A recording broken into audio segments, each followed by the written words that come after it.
Hello and welcome to Smooth Fusion Sitefinity tutorial. In today's video, I'm going to show you how to add your Curator social feed to your Sitefinity site.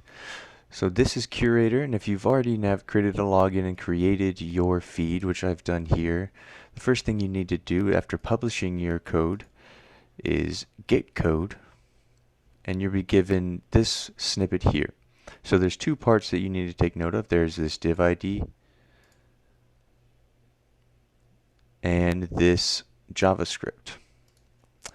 So we've got our Sitefinity page already open. What you need to do is add two things. You need to add a content block, and then you need to add a JavaScript block. Okay, if you remember the first the two different lines here, so here's the div ID. This div ID goes into your content block, which you paste into the HTML view. Hit save. Next, you'll copy your JavaScript, and you'll notice that I did not copy the opening and closing tags, and that's because Sitefinity automatically assigns those in this JavaScript widget. So we'll hit save.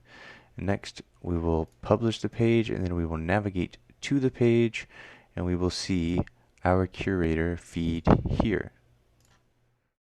For more Sitefinity tips and tricks, follow our channel, and don't forget to follow us on Twitter.